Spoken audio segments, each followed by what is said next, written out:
ऐसा हुआ कि आर्ट कार्निवल जब कंसेप्ट हमारा सामने आया तो it was a exhibition for the artist, common artist from not only Mumbai but Delhi, Chennai, Bangalore, Calcutta. यहाँ पे सारे पिछले शो में कलकत्ता से 2-4 आर्टिस्ट आए थे, दिल्ली से आए थे, इंदौर से आए थे, इवन गुलबर्गा और बेंगलोर से कुछ आर्टिस्ट आए।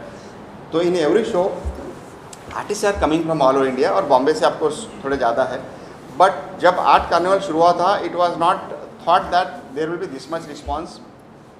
तो because of over booking, over response, show looks little bit crowded, so we will try and sort this issue, how to take care of it. But यहाँ पे जो आर्टिस्ट आ रहे हैं, हमारा बॉम्बे आर्ट सोसाइटी का मकसद तो यही है कि they should be promoted through the art field. There are many young faces, some senior artist are also there. So society will continue this show for the artist community. Thank you. Sir, आप क्या कहना चाहेंगे Bombay Art society artist के लिए नए initiative लेके आ रही है, इतने सारे आर्टिस्ट अपने पेंटिंग्स प्रेजेंट कर रहे हैं, सर क्या कहना चाहेंगे? एक्चुअली 2 महीना पहले जब से ये शुरुआत हुआ तो मैं खुद सोचा नहीं था, क्योंकि शुरुआत का जो इनॉग्रेशन में भी मैं भी था यहाँ पे, तो मैं भी सोचा नहीं था कि इतने सारे आर्टिस्ट बाहर से और सब जगह से आएंगे करके, मैं भी कभी सोचा नहीं था. लेकिन अच्छा है, तो बहुत बढ़िया, इन्होंने बहुत बढ़िया काम चालू है, तो इस हिसाब से आर्टिस्ट भी आ रहे हैं तो बढ़िया लगता है. मतलब उनके लिए ही, मतलब जो आर्टिस्ट के लिए मेन तो है, उनका प्रमोशन भी हो रहा है, सब भी अच्छा हो रहा है. Thank you.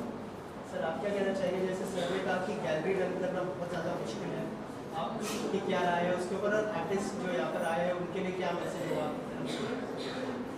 बिल्कुल सही कहा सर ने, राजेंद्र जी ने बहुत अच्छा कहा कि गैलरी रन करना बहुत मुश्किल है वाकई, क्योंकि हम लोग एक जीरो से शुरुआत करते हैं गैलरी के लिए, और हमारा जो है टारगेट होता है कि इसको बड़े बुलंदी पे लेके जाना और आर्टिस्ट को इकट्ठा करना, है ना, आर्टिस्ट के साथ जुड़ना, तो बहुत मुश्किल है. बिल्कुल सही बोला. और आर्टिस्ट के लिए मैं ये बोलूँगा कि आर्टिस्ट के अंदर में पैसेंस होनी चाहिए हर चीज़ का. कई आर्टिस्ट नाराज़ भी हो जाते हैं कभी कभी, भाई मेरा काम सेल नहीं हुआ, इतने दिन हो गए मेरा काम सेल नहीं हुआ. तो जैसे सर ने बोला कि पैसेंस, तो पैसेंस तो चाहिए, क्योंकि आप भी पेंटिंग बनाते हो ना, तो उसके अंदर पैसेंस होता है. ठीक है. और हुसैन साहब ने एक चीज़ बोला था, वो मुझे आज भी याद है, और मैं हमेशा हर किसी को बोलता हूँ कि आर्ट को साधन मत बनाओ, साधना तक ही रखो. लेकिन मैं कहता हूँ कि आज जिस हिसाब से माहौल है और महंगाई है, तो थोड़ा बहुत तो साधन का भी देखना पड़ेगा आर्टिस्ट को. ठीक है, थोड़ा बहुत साधना के साथ साथ साधन भी देखना पड़ेगा. और मैं ये कहूँगा उनको, ये अपने तरफ से मैं बोलूँगा कि थोड़ा सा पेशेंस रखें, क्योंकि मार्केट कभी अप एंड डाउन चलती रहती है. और आपने जो देखा है 2020 से लेके 19 से लेके अब तक का, कैसे एक के बाद एक बार आ रहा है, तो उस पर पेशेंस चाहिए, और गैलरी को भी सपोर्ट करें, और लेकिन गैलरी को भी पहचान करके सपोर्ट करें. Thank you so much. Bombay Art society ने जो अपॉर्चुनिटी दी है, जो शो और आर्ट, क्या कहना चाहेंगे उसके बारे में, उस अपॉर्चुनिटी के बारे में बताइए, और थोड़ा सा अगर आपकी पेंटिंग के बारे में बताएं. बॉम्बे आर्ट सोसाइटी ने ये जो अपॉर्चुनिटी दी है for upcoming artist like us, I first of all I be very grateful and thankful to mister Rajendra Patil for doing so, because post pandemic we were all looking for opportunities जो इन्होंने दिया है हमको, and this is like the first after the pandemic जो on floor exhibition हो रहा है actually, and we can showcase the new art that we have done. So या, thank you to Bombay Art Society a lot. इन्हें जो opportunity दी है इतने सारे आर्टिस्ट को अपना आर्ट सबके सामने प्रेजेंट करने की, उस अपॉर्चुनिटी के बारे में बताइए, और अगर थोड़ा सा अगर आपके आर्ट के बारे में कुछ बताइए. मैं एक्चुअली बॉम्बे आर्ट सोसाइटी में बहुत वर्षों से उसका जो प्रोग्राम्स होते हैं, उसकी एनुअल एग्जीबिशंस होते हैं, उनमें मैं रेगुलरली पार्टिसिपेट करता हूँ, और बहुत बार उसमें सेलिंग प्रोस्पेक्ट भी अच्छे होते हैं और प्रमोशन भी अच्छा मिलता है आर्टिस्ट को.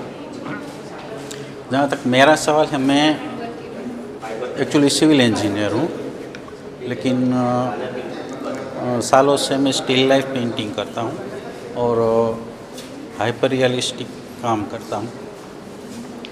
तो ये फाउंड सब्जेक्ट है एक्चुअली, जैसा था ऐसा ही बनाया मैंने। उसमें जो स्टील लाइफ अरेंज करके बनाते हैं वैसा नहीं बनाया, लेकिन ये जो ग्राइंडिंग मिल होती है वहाँ पे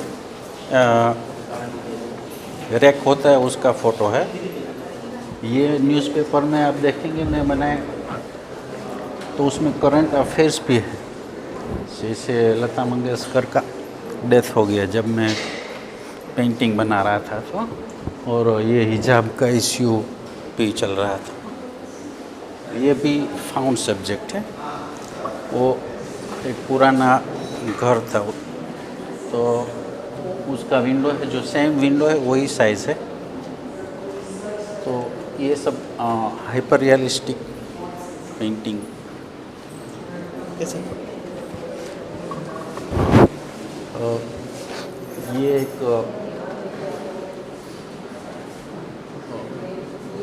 स्कैनिंग होता है, एक्चुअली स्कैनिंग टेक्निक। उससे जो रियलिस्टिक हाइपर रियलिस्टिक फ़ोटो बनता है, तो फ़ोटो में से ये पेंटिंग क्रिएट किया है मैंने। कोई रशियन आर्टिस्ट का एक स्कैनिंग फ़ोटो था, तो ये एक्रेलिक में पेंटिंग बनाया मैंने। Okay sir, thank you so much. सोसायटीने जे अपॉर्च्युनिटी दिली त्याबद्दल पेंटिंग थोडाफार ओके. पहिली गोष्ट की आता आम्ही बरेच वर्ष झालं काम करतो आहे चित्रकार म्हणून, आणि बॉम्बे आर्ट सोसायटीसारखी संस्था चित्रकारांना एवढा चांगल्या प्लॅटफॉर्मवरती प्रमोट करते, त्यासाठी मी पहिल्यांदा त्यांचा आभार मानतो. गेले 15 वर्ष झालं मी पेंटिंग करतो आहे, वॉटर कलर. फॉरेस्टमध्ये राहतो, कॅम्पिंग करतो आणि तिथे एकटंच राहून पेंटिंग करतो आहे. तर हे काय माझं एक पेंटिंग आहे, याचं टायटल आहे रिमेंबर मी म्हणून. तर रिमेंबर मी का तर आहे तर ते बाबळीचं झाड. ओके. तर माझ्या माहितीनं असा कोणी व्यक्ती नाही आहे की त्याच्यावरती एवढं जीवापाड प्रेम केलं आहे जेवढं मी त्याच्यावरती करतो. आणि तेच झाडाच्या त्या भावना होत्या पूर्ण, की त्याचंही माझ्याबद्दलची आत्मीयता. आणि ज्यावेळी पेंटिंग पूर्ण करून निघाला होतो त्या टायमिंगला एक आपलं माणूस आपल्याला सोडून जातं, त्या टायमिंगला जो गोळा आहे तो पुढं जातो.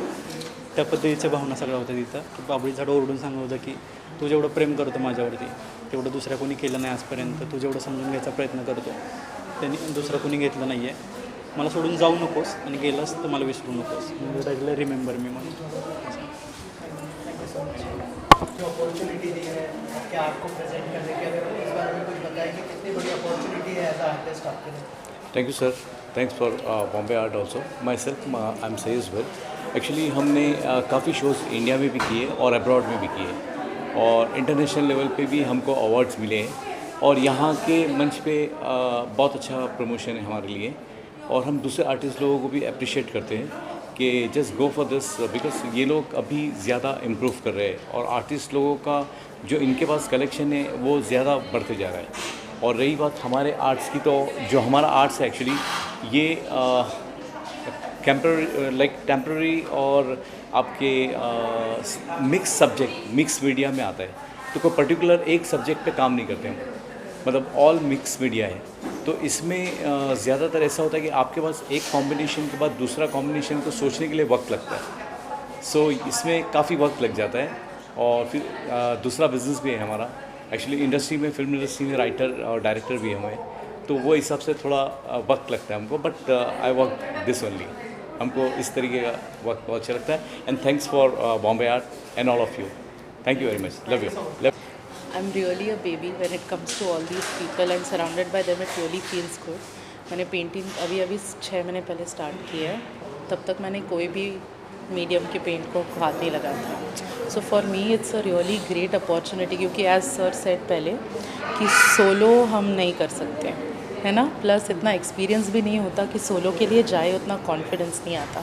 सो this art carnival really made it easy for me to showcase it and to know what people would react to this, because it is really like these are my first 2 attempts.